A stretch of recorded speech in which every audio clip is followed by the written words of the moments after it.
Think about this. In 1918, Adolf Hitler was a failed artist. A broke, stateless drifter sleeping in Viennese shelters. A man who had twice been rejected by art school. A man who, by every measurable standard, had nothing. 15 years later, he commanded a nation. 15 years after that, he had plunged the world into the deadliest conflict in human history. How does that happen? Not through magic. Not through coincidence. And not simply because one man was uniquely evil. It happened because of systems. Because of broken institutions, mass psychological vulnerability, and a set of conditions that turned a failed painter into the most destructive political figure of the 20th century. This is not a story about a monster. Monsters are easy to dismiss. This is a story about what ordinary failure, collective fear, and unchecked power can build, when the right cracks appear in a civilization at exactly the wrong time. This is the architecture of ruin. Adolf Hitler was born on April 20, 1889, in Braunau am Inn, a small border town in the Austro-Hungarian Empire, perched between Austria and Bavaria. On the surface, his early life was unremarkable. His father, Alois Hitler, was a customs official, rigid, authoritarian, and deeply proud of the stability that came with his civil service post. His mother, Clara, was by most accounts a tender and devoted woman who adored her son. But beneath the surface, there were fractures. Alois was not a warm man. He drank. He dominated. He had a violent temper and a low threshold for what he considered weakness. Contemporary accounts, as well as Hitler's own testimony, suggest that physical punishment was a routine part of the household. Some historians are careful not to overdetermine causation here. Many children endured far worse without becoming mass murderers. But the environment matters. It shapes the architecture of a personality. What we can say is this: the young Hitler was emotionally intense, prone to grand fantasy, and deeply resistant to any authority he hadn't chosen for himself. He wanted to be an artist. That was his dream. Not politics. Not power. Paint. Canvas. The romantic vision of a solitary genius pouring feeling onto a blank surface. In 1907, aged 18, Hitler applied to the Academy of Fine Arts in Vienna. He was rejected. He applied again in 1908. Rejected again. The admissions committee noted that his architectural drawings showed some ability, but his figure work, particularly his rendering of people, was technically weak. This is a fact worth pausing on. Not because rejection is unusual, it happens to most people, but because of what Hitler did with it. He didn't recalibrate. He didn't develop. He blamed. He blamed the professors. He blamed the institution. He blamed the Jewish art dealers and critics he believed controlled Vienna's cultural world, a fantasy with no factual foundation, but one that found easy purchase in the anti-Semitic literature circulating in Vienna at the time. Vienna in the early 1900s was a city in tension. The collapse of old imperial certainties, the rapid growth of industrial capitalism, rising nationalism, and virulent anti-Semitism spread through pamphlets, political parties, and pulpits. The mayor of Vienna, Karl Lueger, ran openly on anti-Jewish platforms and was enormously popular. Hitler absorbed all of it. What Vienna taught Hitler was simple. The world had conspired against him. And if the world had conspired against him, then he was exceptional. The system was corrupt, not his talent. That inversion, turning personal failure into a sign of persecution, is a psychological move of enormous danger. And it would define everything that followed. From 1908 to 1913, Hitler drifted. He lived in a Viennese homeless shelter for a time, selling postcard-sized watercolor paintings to survive. He read obsessively, not broadly, but selectively. He consumed political pamphlets, pseudo-scientific racial theories, militarist philosophy. He had no formal education beyond secondary school. No mentor. No peer group of intellectual equals. What he developed instead was a closed ideological system. A set of explanations for how the world worked that fit perfectly together, because he built them entirely around his own grievances. In this worldview, Germany and Austria were the natural seat of a superior Aryan civilization. Jews were not merely a different ethnic or religious group, they were an existential threat, a parasitic force undermining civilization from within. Marxism was a Jewish invention. Democracy was a Jewish trick. And Germany's problems, economic, cultural, spiritual, were not the result of complex historical forces. They were the result of betrayal. By the time he moved to Munich in 1913, escaping the Austro-Hungarian military draft, Hitler had a fully formed ideological identity. Not a sophisticated one, but a complete one. He had a villain. He had a mission. He only needed a stage.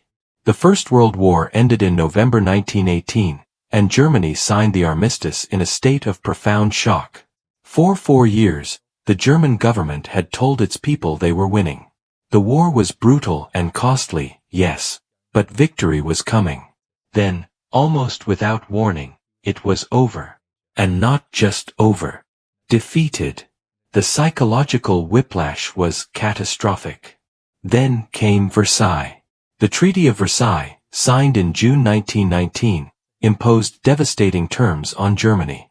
The country lost territory, including Alsace-Lorraine, the Rhineland's demilitarization, and German-speaking regions of Eastern Europe.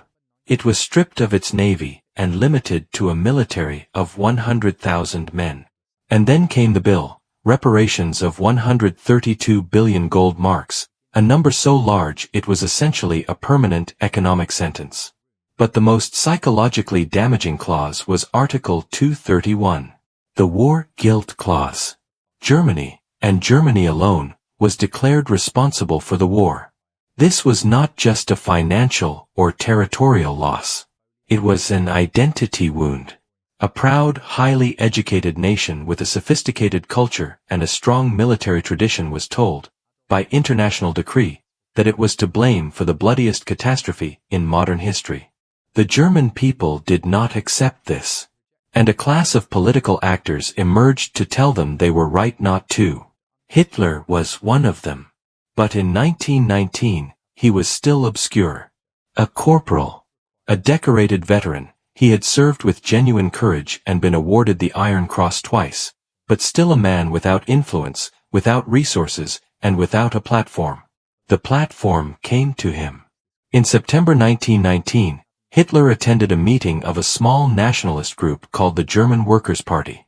He went as a spy. The army had sent him to monitor political groups. Instead, he spoke up during a debate, delivered what witnesses described as an electrifying impromptu speech, and was invited to join.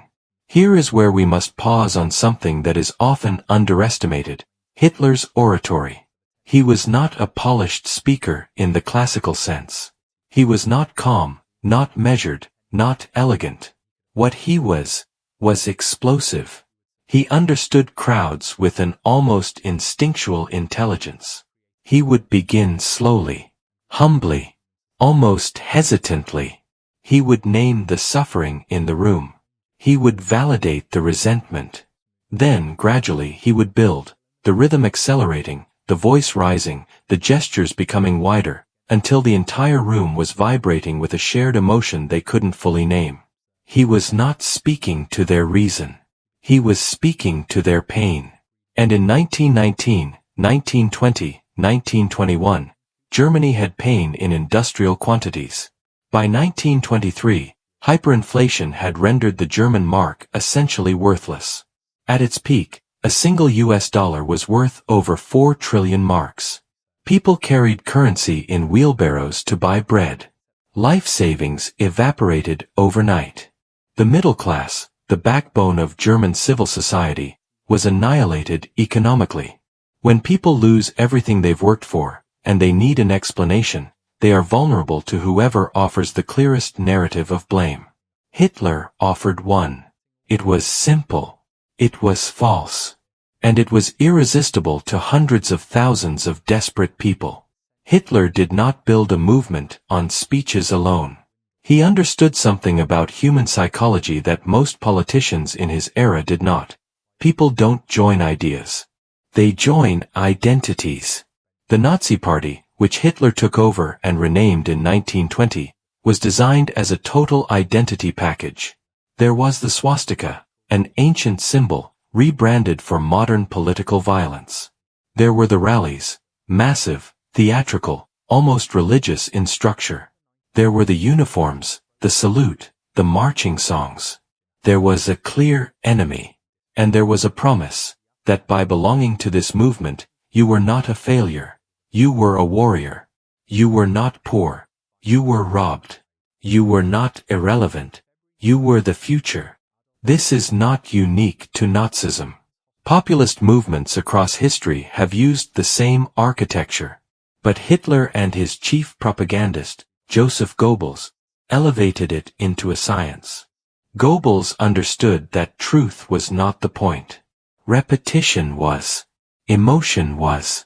You repeat a lie until it becomes the background music of the culture. You attach it to images, to rituals, to symbols. You make it feel before you make it think. And you never ever allow the enemy to have a human face. The newspaper, der Völkischbeobachter. The radio. Eventually, film. Every communication channel was commandeered for the same purpose. To make the German people feel that their suffering had a cause, and that cause had a face, and that face was the Jew. This is how you manufacture consent for the unthinkable. On the night of November 8, 1923, Hitler made his first, and nearly fatal, move for power. With about 2,000 armed men, including the paramilitary units of Ernst Röhm and the legendary World War I General Erich Ludendorff, Hitler stormed a beer hall in Munich where the leaders of the Bavarian state government were meeting. He fired a pistol into the ceiling.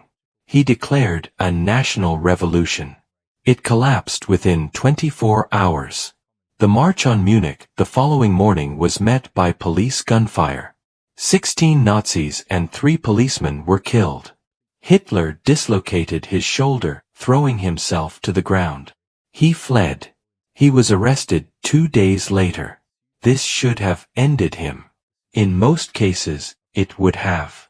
But Hitler's trial, which he used as a political platform, delivering lengthy speeches that were reported across Germany, transformed him from a regional agitator into a national figure. He was sentenced to 5 years in Landsberg prison.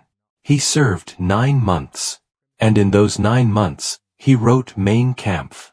My Struggle.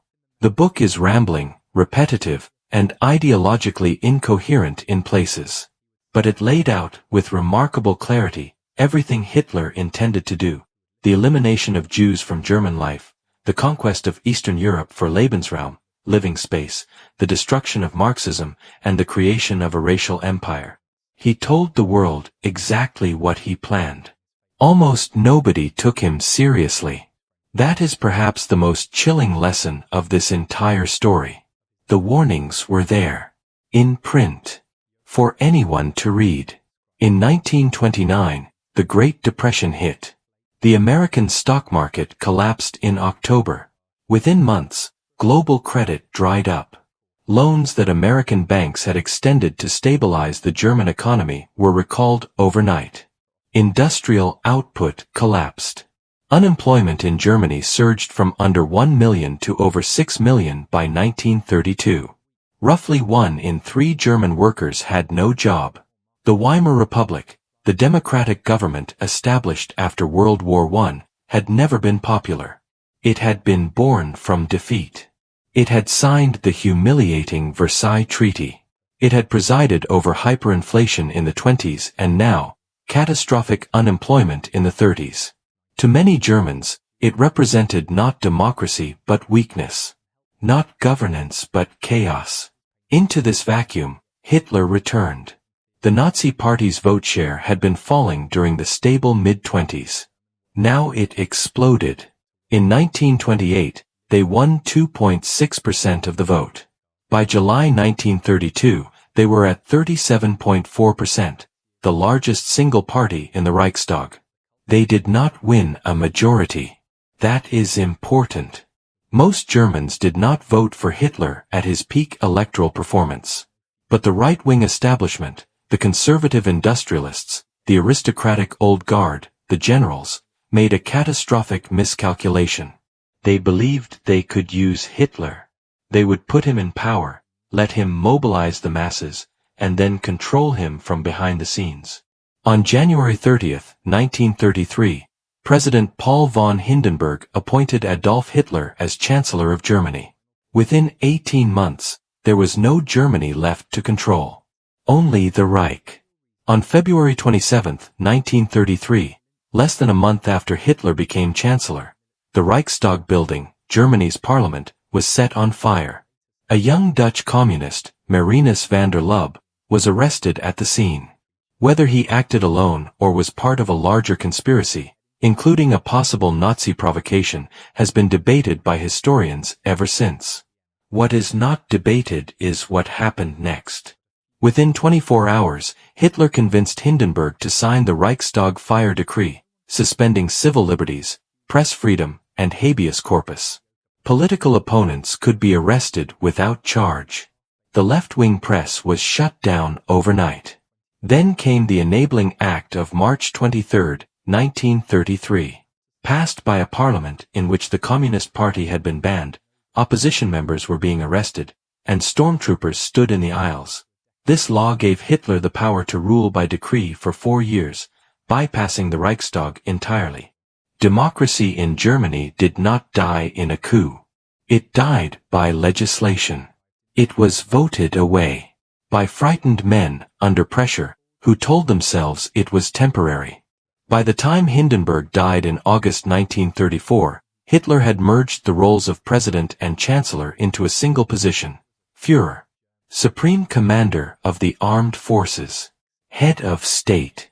And every soldier in Germany swore a personal oath, not to the Constitution, not to Germany, but to Adolf Hitler.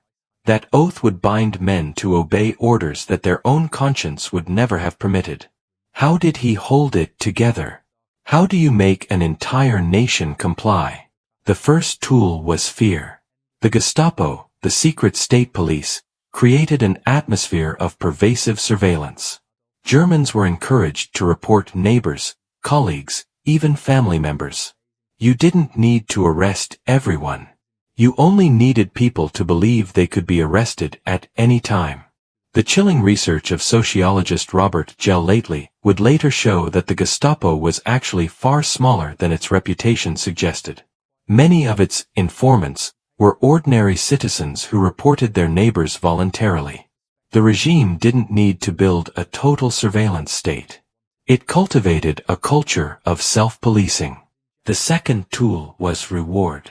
If you were part of the in-group, Aryan, politically compliant, economically useful, the regime delivered.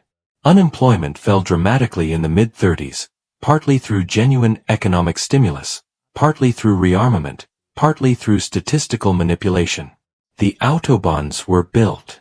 Housing was subsidized. There were government-sponsored holidays. For a certain class of German, the 30s felt genuinely like national renewal.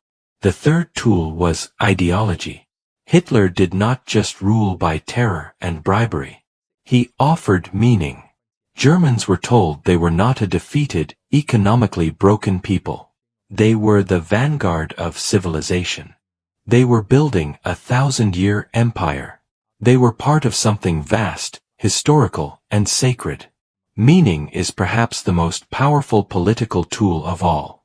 People will accept enormous suffering if they believe it serves a transcendent purpose. They will commit enormous crimes if they have been told those crimes are not crimes at all, but duties. And the fourth tool was the gradual normalization of cruelty. It did not begin with the Holocaust. It began with a boycott of Jewish businesses. Then the Nuremberg Laws of 1935, stripping Jews of citizenship. Then Kristallnacht in 1938, a national pogrom in which synagogues were burned, businesses destroyed, nearly 100 Jews murdered in a single night, and 30,000 Jewish men arrested. Each step prepared the population psychologically for the next. By the time the machinery of mass murder was fully operational, many ordinary Germans had already been conditioned to see Jews not as neighbors, not as human beings, but as a problem to be solved. By 1939, Hitler had already achieved what most political leaders spend lifetimes attempting. He had remilitarized the Rhineland, in direct violation of Versailles, without British or French response. He had annexed Austria in the Anschluss of March 1938, again without serious international resistance.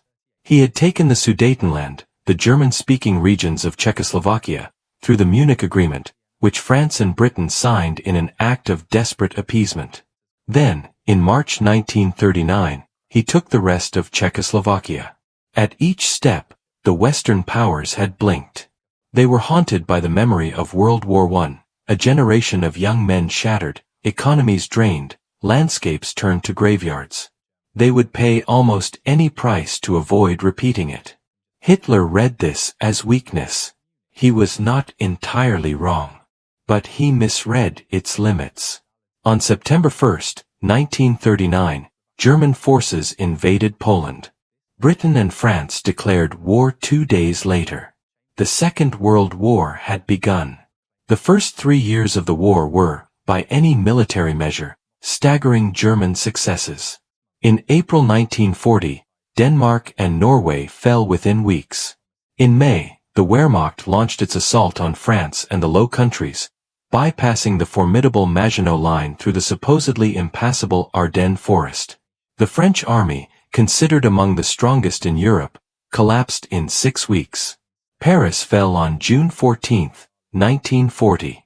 Hitler toured the city the following morning in the pre-dawn hours. He visited Napoleon's tomb. By the end of 1941, German forces had pushed deep into the Soviet Union, reaching the outskirts of Moscow.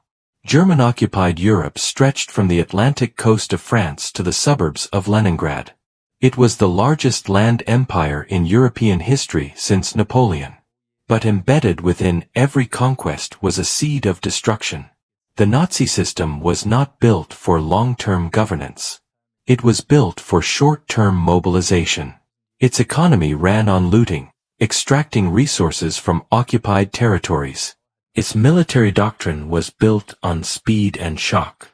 It had no coherent strategy for a prolonged war on multiple fronts. And Hitler's own decision-making was becoming increasingly detached from reality. Operation Barbarossa, the invasion of the Soviet Union on June 22, 1941, was Hitler's most consequential decision, and his most catastrophic. He had violated his own non-aggression pact with Stalin. He had opened a second front before Britain was defeated. He had committed Germany to a war of annihilation against a country with twice its population, 4 times its landmass, and, as it turned out, the industrial capacity to outproduce German manufacturing once the economy was put on a war footing. Hitler had predicted the Soviet Union would collapse within 3 months. The German General Staff had serious doubts. Hitler overruled them. This is the defining characteristic of his later military leadership, an absolute conviction in his own genius, combined with an increasingly brittle refusal to accept information that contradicted his assumptions. By late 1941, the Soviet winter had stopped the German advance. By late 1942, at the city of Stalingrad, the German Sixth Army, 300,000 men, was encircled by Soviet forces. Hitler refused to allow them to break out. He ordered them to hold. In February 1943, the remnants of the Sixth Army, approximately 91,000 frostbitten, starving survivors, surrendered. It was the turning point of the Eastern Front, and arguably the turning point of the entire war. Then came December 1941, the other catastrophic miscalculation. 4 days after Japan attacked Pearl Harbor, Hitler declared war on the United States. He had no treaty obligation to do so. There was no strategic logic. But he despised America, its cultural mixing, its democratic institutions, its economic power. And he believed, fatally, that the same momentum that had swept through Europe would carry Germany to ultimate victory. He had brought the industrial might of America, the territorial vastness of Russia, and the naval power of Britain into alignment against him. From 1943 onward, Germany was on the retreat. The Allies landed in Sicily in July 1943, then Italy. The Red Army began its inexorable westward push after Kursk, the largest tank battle in history. Allied strategic bombing campaigns were methodically destroying German industry and civilian infrastructure. By June 1944, the Western Allies had landed at Normandy. By autumn, Paris was liberated. By early 1945, Soviet forces were on German soil. Inside Germany, reality was being managed with increasing brutality. Any general who suggested retreat could face execution. Any civilian who displayed a white flag risked being hanged in the street by the SS. The propaganda machine kept insisting on final victory, on wonder weapons, on the imminent collapse of the Allied coalition, while German cities burned and the armies of three great powers closed in from every direction. And through all of it, the Holocaust continued. Even as Germany's military situation became desperate, even as resources were critically strained, the deportation and murder of Jews, and Roma, political dissidents, the disabled, Soviet POWs, was prioritized. Trains that could have carried soldiers or supplies were used to transport people to their deaths. This is the clearest window into what the Nazi regime actually was. Not a state that had used anti-Semitism as a tool, but a state whose raison d'etre was the enactment of racial ideology, even unto its own destruction. By April 1945, Hitler was living in the Führerbunker beneath the Reich Chancellery in Berlin. Soviet shells were landing above. The city was being reduced to rubble. His inner circle was fragmenting, some fleeing, some waiting, some still delivering briefings about armies that no longer existed. He had aged catastrophically. Photographs from 1945 show a man who appears decades older than his 55 years, stooped, trembling with early-stage Parkinson's disease, skin gray, eyes flat. The grandiose self-conception was, somehow, still intact. He still believed, or claimed to believe, that Germany's situation was recoverable. He issued orders to divisions that had ceased to function. He raged at generals for failures that were the inevitable consequence of decisions he had made. On April 22, he acknowledged publicly for the first time that the war was lost. Not to the German people, to his inner circle. On April 29, he married Eva Braun, his long-term companion, in a brief ceremony in the bunker. On April 30, 1945, Adolf Hitler shot himself in the head. Eva Braun died beside him, having taken cyanide. In accordance with his instructions, their bodies were burned in the Reich Chancellery garden above. 8 days later, Germany surrendered unconditionally. The war in Europe was over. 50 to 60 million people were dead. There is a comforting version of this story. In that version, Hitler was a uniquely evil aberration, a freak occurrence, a 1 in a billion alignment of personal pathology and historical misfortune, unlikely to recur. It is a comforting story. It is not a true one. Because the conditions that produced Hitler's rise are not unique. They are structural. They are, in fact, recurring patterns in the history of power. And understanding them is not a historical exercise. It is a survival skill. Hitler did not destroy the Weimar Republic. The Weimar Republic destroyed itself.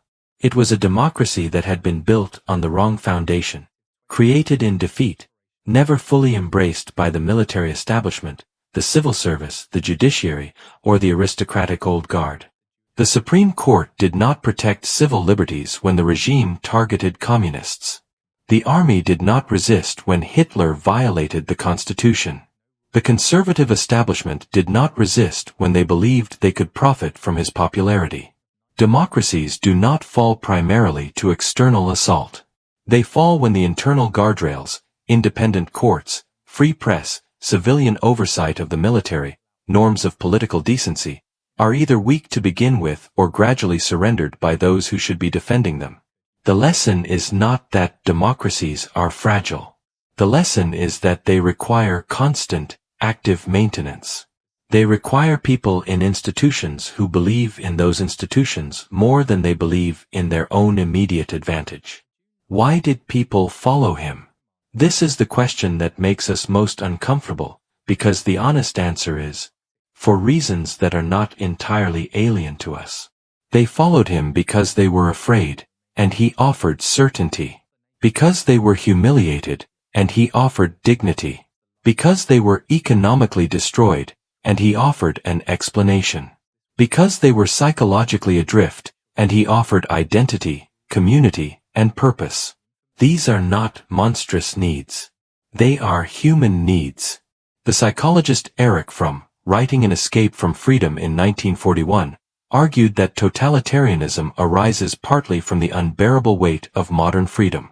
When people are stripped of traditional structures, church, community, guild, empire, and left as isolated individuals responsible for their own fate, many will flee back into authoritarian structures that relieve them of the burden of self-determination.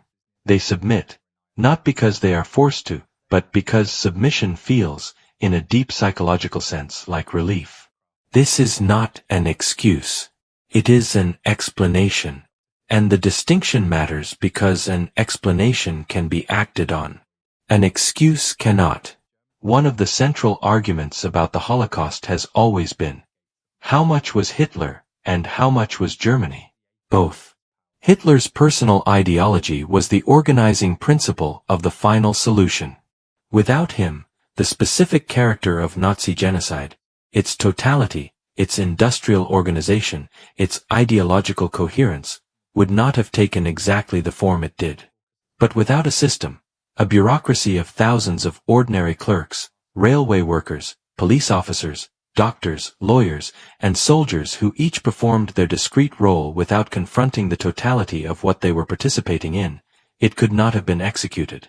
Hannah Arendt, covering the trial of Nazi administrator Adolf Eichmann in Jerusalem, coined the phrase that has defined the debate ever since, the banality of evil. Eichmann was not a sadist. He was not deranged. He was a logistics manager. He had organized the deportation of millions of people with the same professional diligence he might have applied to shipping timetables. He had outsourced his conscience to the hierarchy. He had replaced moral judgment with procedural compliance. The system made it possible to do monstrous things while thinking of oneself as merely doing one's job. That, too, is not a historically unique phenomenon. We should be careful not to draw lazy parallels. Hitler was not every populist politician. Weimar Germany was not every democracy under stress. The Holocaust was not every act of political violence. But the patterns, the mechanisms, deserve rigorous attention. The scapegoating of an identifiable minority as the cause of complex, systemic problems. The delegitimization of independent institutions, courts, press, universities, as corrupt or conspiratorial. The elevation of a singular leader who claims to embody the will of the authentic people above any legal or constitutional constraint. The gradual normalization of language and policies that would have been unthinkable 1 decade earlier. These are not Nazi inventions. They predate Hitler by centuries. And they have recurred, in greater and lesser degrees, in many different political contexts across the world since 1945. The question each generation must ask is not, could it happen again exactly as it happened then? The answer to that question is probably no. The question is, could the underlying mechanisms, fear, tribalism, the abdication of individual moral responsibility, the gradual surrender of institutional norms, produce something terrible again, in a form we don't immediately recognize? History suggests yes. History always suggests yes.